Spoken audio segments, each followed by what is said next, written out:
कहा गया, इसलिए कि लक्ष्मी वाले संस्कार हैं। और यदि आपके पास लक्ष्मी वाले संस्कार नहीं है तो फिर स्त्री तो सूप नखा भी है, ताड़का भी है।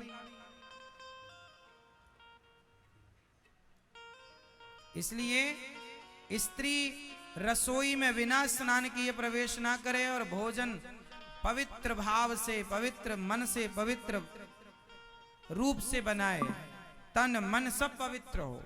और अपवित्र पवित्रो वा सर्वावस्थांगतोपि वा,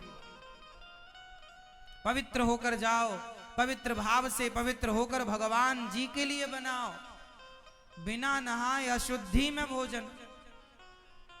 रात्रि को जब आप बिस्तर पर सोने के लिए जाते हैं और आप जब सोते हैं और सोकर जागते हैं तो सोने मात्र से आप अशुद्ध हो जाते हैं, पता है आपको? जब आप सोते हैं ना तो अशुद्धि हो जाती है। आप देखो जब जागते हैं तो आंखों के पास कीचड़ होता है, मतलब शरीर अपने आप को शुद्ध करता है उस समय जब आप सोते हैं। शरीर का स्नान वही है निद्रा। जब आप सोते हैं तो शरीर अपने आप को ठीक करता है। आप सोते हैं, शरीर नहीं सोता, दिल उस समय भी धड़क रहा होता है, श्वास उस समय भी चल रही होती है, शरीर के पार्ट्स काम कर रहे होते हैं। बोलो हाँ, मतलब आप सो गए, शरीर नहीं सोया, वो अपना काम कर रहा है। उस समय वो गंदगी छोड़ रहा है, हर प्रकार के विकार छोड़ता है। इसलिए जागो तो सबसे पहले स्नान। उसी अशुद्धि में भोजन कैसे बनाओगे? इसलिए मेरी मां पवित्र, सबसे पहले स्नान और भगवान के लिए भोजन बनाएंगे। बिना नहाए रसोई में नहीं। बिना नहाए आजकल कुछ लोग ऐसे हैं जो इतने आलसी हैं कि नहीं बाद में नहा लेंगे, अभी ठंडी लग रही है। अभी ठंडी में तो कुछ स्त्रियां 2-2 दिन नहीं नहाती, कुछ लोग नहीं नहाते। अब इनके हाथ का जो खाएगा भ्रष्ट हो जाएगा।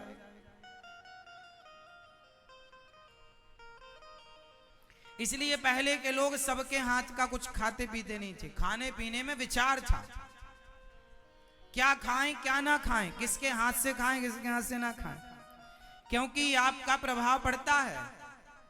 आप किसी वैश्या के घर जाओ और वैश्या के घर में जाकर भोजन करो तो आप 2 दिन खा लो वैश्या के घर की रोटी, आप अपने आप वैश्यागामी हो जाएंगे। उसकी रोटी आपको वैश्यागामी बना दे, क्योंकि जैसा खाए अन्न वैसा रहे। बोलो जोर से, जैसा खाए अन्न।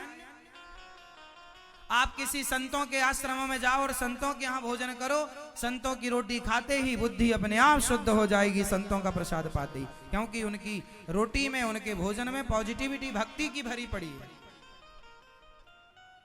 अभी आप लोग देख रहे हैं आंखों का एक रोग हो रहा है, आंखों का आ जाना,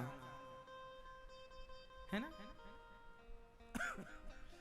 एक को आंखें आ गई, उसकी आंखें लाल लाल हो गई, कीचड़ है, तो फिर दूसरा देखेगा तो उसको भी आ जाएगी, इसलिए वो चश्मा लगा के रखता है।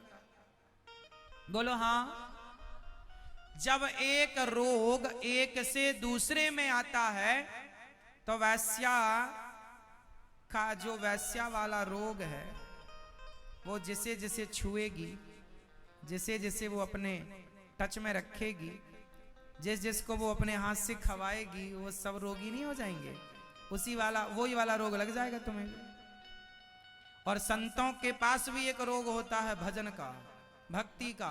संतों के आसपास रहो, बस कुछ ना करो, अपने आप तुम्हारा हृदय शुद्ध होने लग जाएगा, हृदय में भक्ति प्रवेश करने लग जाएगी। इत्र की दुकान में आप चले बस जाओ, मत खरीदना, पर खुशबू फ्री में मिलेगी। क्यों जी? सही है।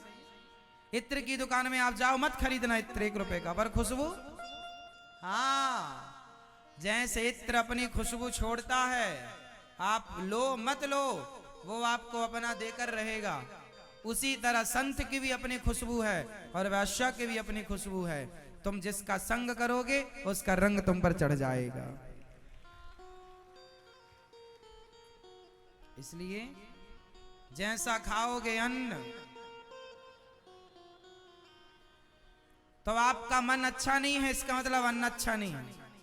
इसलिए भगवान को भोग लगाकर पवित्रता से भाव से बनाओ और बनाकर भोग लगाओ, फिर बच्चों को प्रसाद परोसो।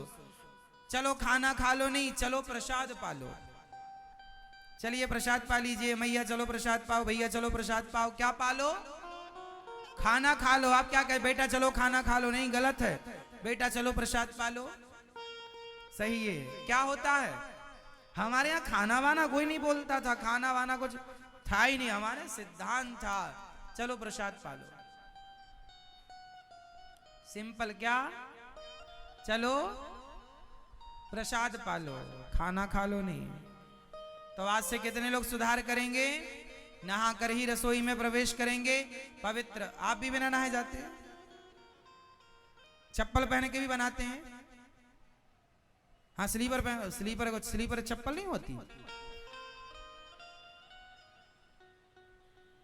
क्यों? स्लीपर चप्पल नहीं होती? हमें कन्फर्म कराओ, ऐसा तो नहीं हम गलत बोल रहे हो?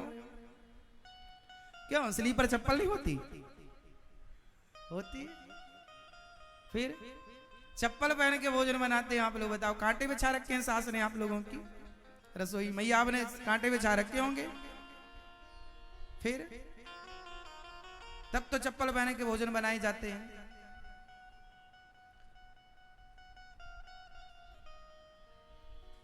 देखो, आप आज की आधुनिकता में अपनी संस्कार, अपनी वो साइंटिफिक रीजन भूल गए। चप्पल पहनकर भोजन नहीं बनाना चाहिए, इसका मैं साइंटिफिक रीजन बता सकता हूं, वैज्ञानिक रीजन। विज्ञान तो समझते हैं। सुनो, चप्पल पहन के फेस का तार पकड़ने से क्या होता है? करंट लगता है। आप चप्पल पहन के फेस का तार पकड़ लो, करंट लगेगा? बोलो, लगेगा? जोर से। क्यों नहीं लगेगा? क्योंकि अर्थ कट गया, क्योंकि अर्थ का संयोग नहीं मिला, क्योंकि आपने चप्पल पहन रहे, स्लीपर पहन रखी है, तो स्लीपर ने जमीन से मिलने वाले अर्थ को रोक दिया और फेस का तार पकड़ने पर आपको करंट। इसका मतलब यह हुआ कि जमीन से अर्थ निकलता है जो आपके शरीर में प्रवेश करता। बोलो हाँ। तो अर्थ मतलब करंट वाला अर्थ नहीं, एक पॉजिटिविटी जमीन से हमेशा ऊर्जा निकलती है जो जमीन से होती हुई आपके शरीर में और आपके शरीर से होती हुई आपके भोजन में प्रवेश करती है। और आप स्लीपर पहन लेते हैं तो वो जो पॉजिटिविटी, जमीन की एनर्जी है, जमीन की जो उसे अर्थ है, वो भोजन में जाने से कट गया स्लीपर के कारण, और वो पॉजिटिविटी से आपका भोजन वंचित रह गया। Hey guys, my new Galaxy A54. Wow. It's got the little.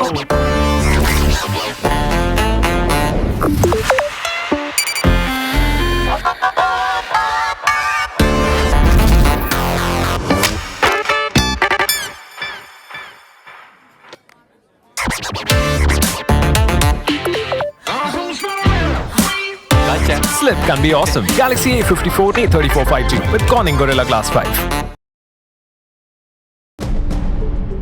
Telgi के बारे में सुना है ना? तेलगी खोटा सिक्का है। तेलगी सांप है। तेलगी बहुत स्मार्ट है। साइंटिफिक। पर जमीन का अर्थ मिलने दो, समझ रहे हैं? पृथ्वी तुम्हारी माँ है, माँ। इस पृथ्वी में ही सब कुछ है। गन्ने का रस भी इस पृथ्वी से पहुंचता है, नीम की कड़वाहट भी इस पृथ्वी से पहुंचती है, गेहूं अनाज भी इस पृथ्वी से तैयार होता। ये देना बंद कर दे तुम भूखे मर जाओगे। सब कुछ इसमें भरा पड़ा है, वो पॉजिटिविटी। बोलो हाँ। भगवान माटी खाए हैं, खाए हैं, और तुम स्लीपर पहन के भोजन बना रहे हो, बताओ। स्लीपर तो स्लीपर ही होगी, कुछ बिछा लो। आधुनिक मॉडल इतना भी नहीं साहब कि तुम सब कुछ भूल गए। थोड़ा तो समझो, विज्ञान लगाओ। पढ़े लिखे हो, विज्ञान जानते हो, तो विज्ञान लगाते काहे को नहीं हो? मैं देखो वैज्ञानिक बात करता हूं आपसे, समझ रहे हैं? तो आज से चप्पल पहनकर बनाएंगे। कोई साधु तुम्हारे घर भोजन नहीं करेगा यदि तुम चप्पल पहन के भोजन। यदि संत को पता चल जाए ना, कोई सच्चा साधु तुम्हारे घर भीख मांगने आ जाए कि चलो रोटी दो, और उसे पता चल जाए कि तुम भोजन चप्पल वप्पल पहन के बनाते हो, चला जाएगा भूखा, खाएगा नहीं। जब साधु नहीं खाए तो भगवान क्या खाएंगे? भगवान थोड़ा पवित्रता तो चाहिए। आपको जमीन में कुछ बिछाओ, कितना सारा बिछाता था, खूब बिछाओ, कारपेट बिछा लो। जो नहीं मतलब नहीं, ठीक है। चलो भोजन, स्नान, पवित्र, पहले नहाओ, सूर्य भगवान को जल चढ़ाओ, सूर्याय नमः, आदित्याय नमः, भौमाय नमः। इसके बाद भगवान की समय है, पूजा, बच्चों का टिफिन बनाना है तो नहा के बनाओ, क्योंकि बच्चे खाएंगे, जैसा खाएंगे अन्न वैसा रहेगा उनका मन। बच्चों के टिफिन में भी जो पराठा, रोटी और जो भी रखती हो ना, उसका भी भोग लगा के रखना चाहिए। मतलब बच्चे स्कूल जाएं उसके पहले मंदिर की पूजा हो जाएगी, तब तो भोग लगाओगे। भगवान भी सो रहे हैं तो बच्चे बिना भोग लगाए ले जाएंगे। मतलब आपको जल्दी जागना चाहिए कुल मिला के, और जिम्मेदारी से दोनों लोग जाग जाओ, पति पत्नी। तो एक जन पूजा कर लो, नहा के एक जन भोजन बना लो, बच्चों की टिफिन बना लो। मतलब गृहस्थी ना, गृहस्थी मतलब ये नहीं पड़े हैं 10 बजे तक, पूजा हो रही है, बाद में बच्चे लेके टिफिन पहले खा लिए, बिना भोग लगाए। राक्षस लोग खाते हैं। भगवान का भोग लगे बिना भोजन नहीं होना चाहिए। तुम ही निवेदित भोजन करेंगे। तो आप में से कितनों के घर में भोग लग के प्रसाद बच्चों को तैयार होता है, पति पत्नी सब खाते हैं? बच्चों का टिफिन भी भोग लग कर जाए, ऐसा नियम बनाओ। कितने लोग आज से इस बात का ख्याल रखेंगे? मैया आपके यहां बच्चे बिना भोग लगाए ले जाते हैं? थोड़ा जल्दी उठ लो, जल्दी सो। रात को 12 बजे तक पंचायत चलती है। आजकल का आदमी ना, निशा मतलब क्या होता है? निशा मतलब रात, निशा मतलब रात, और चर मतलब, चर मतलब जो रात के 12 बजे तक चरे। तो जो रात के 12 बजे तक चर, उन्हें क्या कहते हैं? निशा में जो चरे वो निशाचर। जो निशा में चरे। आजकल आप लोग 12 बजे तक खाते हैं, कोई टाइम ही नहीं है खाने का। 11 बजे 12 बजे पार्टियां चल रही, 1 बजे लोग खा रहे हैं। वाह! 1 बजे तक चरेंगे और 10 बजे तक सोएंगे। निशा में जो चरे वो निशाचर। आपको ऐसे नहीं जीवन जीना। आप में से कितने लोग रोज सूर्योदय का दर्शन करते हैं? आप ईमानदारी से बताना, आप में से कितने लोग नित्य सूर्योदय का दर्शन करते हैं? आप सूर्योदय का दर्शन नहीं करते? आखिरी बार कब किए थे? कई साल पहले। आप सूर्योदय का दर्शन आखिरी बार कब किए थे? आज का सूर्योदय देखा आपने?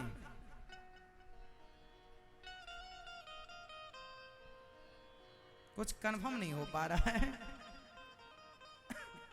मैया, अच्छा आज 12 बजे देखा आपने? कुल मिलाकर सूर्योदय का मेरा निवेदन ये है कि सुबह की वो लालिमा, अब तो बादल हैं, वो अलग विषय के बादल हैं, पर सुबह का वो सूर्योदय, अरुणोदय, वो सवेरे की लालिमा, और सवेरे का वो सूर्य का निकलना, वो चिड़ियों का चहकना, वो नेचुरल प्रकृति का दर्शन करो, वो आनंद है। वो चीज पैसे देकर ना खरीद पाओगे, वो सुख जो सवेरे देखने का सुख, वो चिड़ियों का चहकना, वो सूर्योदय। बढ़िया अपने आंगन में या छत में रोज सूर्योदय का इंतजार करो। सूर्य भगवान आ रहे हैं, प्रणाम करो। पहला प्रणाम सूर्य भगवान को, जल चढ़ाओ, दर्शन करो, विटामिन डी मिल जाएगा सूर्य भगवान के प्रकाश से। और सवेरे बढ़िया योग कर लो, एक्सरसाइज कर लो। सवेरे की हवा लाखों की दवा, ऐसा बड़े बुजुर्ग कह गए हैं तुम्हारे। सवेरे की हवा लाखों की दवा, लेकिन कौन लेता? 10 बजे तक सोते हैं। तो आज से नियम बनाओ, जल्दी उठने के लिए जल्दी सोना है। रात्रि के 9 बजे सो जाओ। अधिक से अधिक 10 बजे, और सवेरे 5 बजे 5:30 तक तो जाग ही जाओ, 6 के पहले। जिसने सवेरा मतलब ब्रह्म मुहूर्त, सवेरे को क्या कहते हैं? जिसने ब्रह्म मुहूर्त का दर्शन नहीं किया वो ब्रह्म का दर्शन कैसे करेगा? तो आप ब्रह्म को, ईश्वर को देखना चाहते हैं तो उस मुहूर्त का तो दर्शन कीजिए। समझदार संत जन, भक्त जन सवेरे जल्दी जागते हैं। 8 बजे तक कोई भक्त नहीं सो सकता। 10 बजे, हाँ कभी कोई मजबूरी है कि आप 3 बजे रात को सोए हैं तो ठीक है भाई, आप 10 बजे तक सोइए, आपकी मजबूरी है, आप आज थके हैं, आप आज कभी कभी चलता है, डेली नहीं।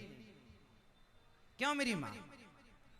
तो आज से कितने लोग सवेरे का आनंद लीजिए, सवेरे की हवा लीजिए, लाखों की है। तो कितने लोग जल्दी सोएंगे और जल्दी, आज से कितने लोग बदलाव रखेंगे अपने